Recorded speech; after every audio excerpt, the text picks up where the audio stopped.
Okay, I'm going to be reading an excerpt from my book from a chapter called Be More Playful with Yourself. And the section is called Chameleons and True to Selfers.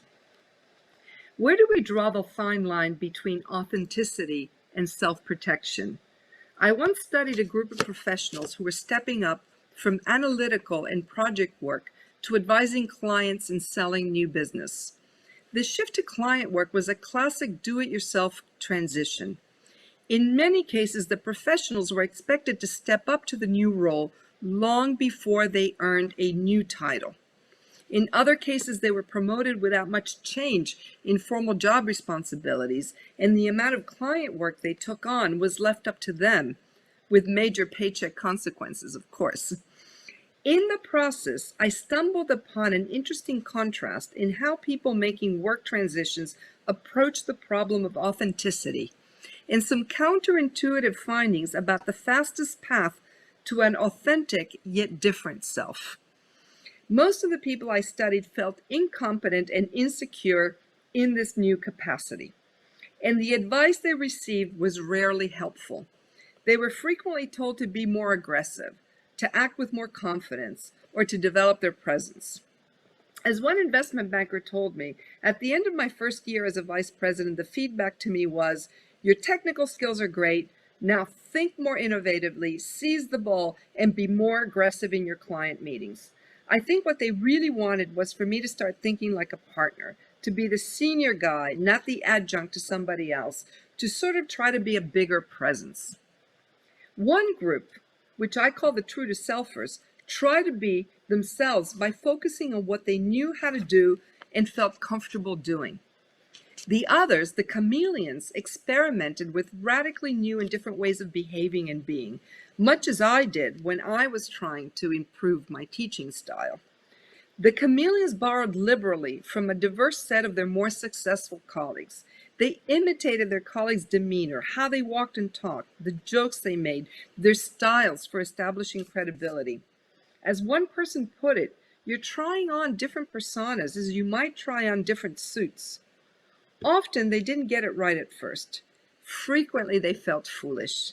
The new behaviors felt unnatural, but the chameleons changed their suits anyway. They were trying to figure out who they might be in these dramatically different circumstances. This kind of identity stretching comes more naturally to some people than others.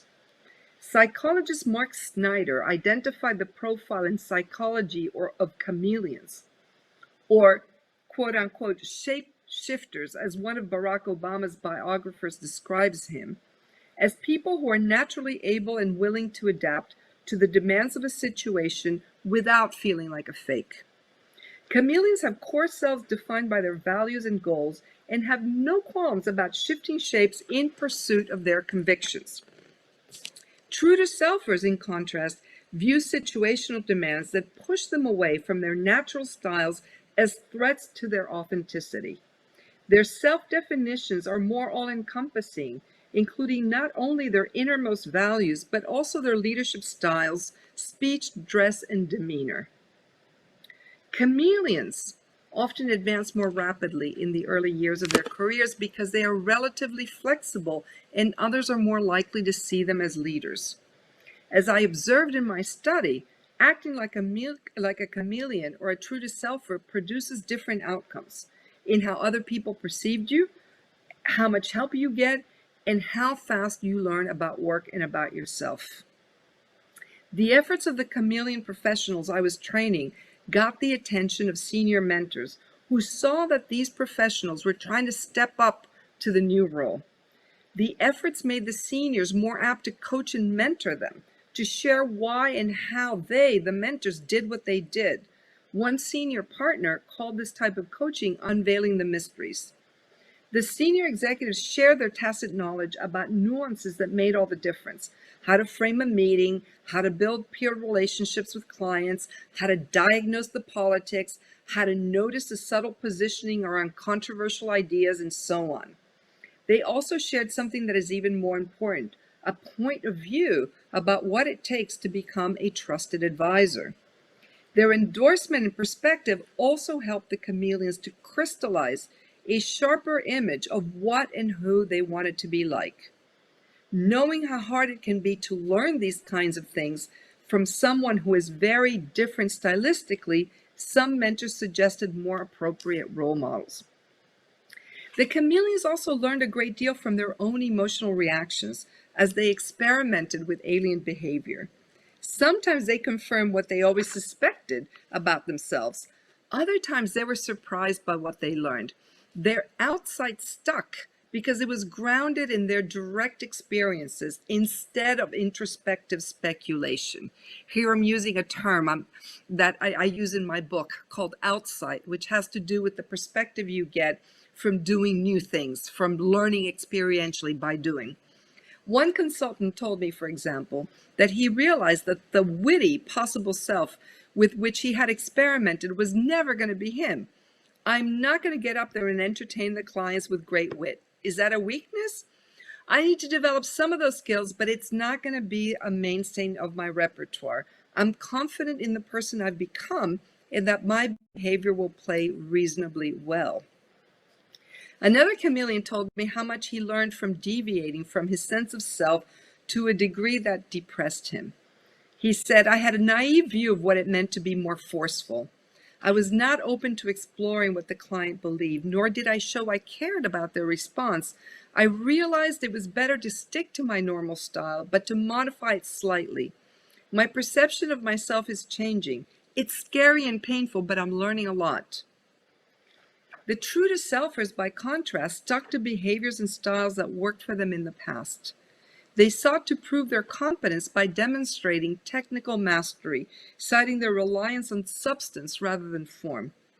Often they concluded that some of their successful seniors were all talk and little content, an unappealing aspiration for people whose professional identity was founded on their analytic wizardry. They believed that technical mastery was a more authentic strategy than that of their chameleon counterparts and it was thus a source of pride. But the clients wanted more than a great analysis or the right answer. They sought a personal conviction and a point of view on their business. After a while, the true-to-selfers seniors concluded that the true-to-selfers were just not getting it. And so the mentors invested less time in helping this group learn.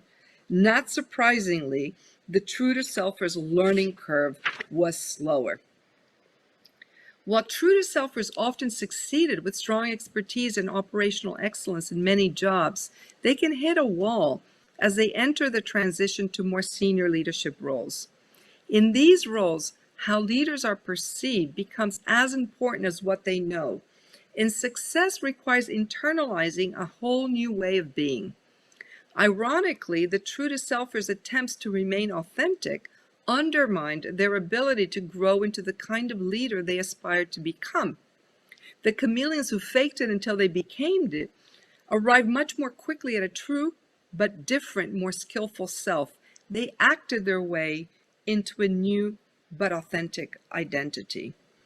The biggest problem with the true-to-self approach is that it defines authenticity according to the past, and by consequence, defines change as loss. One consultant put it this way: in terms of my development, I have a huge hurdle in transitioning from seeing myself as the one who knows all the facts to being an advisor to the client. It's like my whole basis for existence is cut away if I can't rely on having read more than everyone else, having looked at all the analysis and understood all the points of view. This quote illustrates what Columbia University psychologist Tori Higgins calls a prevention orientation as opposed to a promotion orientation. When you're in promotion mode, you pursue your aspirations and focus on what you might gain from your efforts. In prevention mode, you work to ward off potential threats to your current sense of self and pay attention to what you might lose. As we'll see in this chapter, stepping up to leadership requires a promotion focus, but many of the challenges of stepping up evoke prevention reflexes. Despite the value they seem to place on being authentic, many of the true-to-selfers in my study weren't fully being true to themselves. They were holding back out of fear of getting it wrong. One of the consultants I interviewed told me, My style is creative, argumentative, and demanding, but with clients, I'm more careful and measured. I joke around less. I'm less speculative. In the same way that I hung on to my facts and figures for fear of what might happen if I really engage with my students, the hesitant face that this consultant was showing to her clients was no closer to her true self than the chameleon's impression management efforts.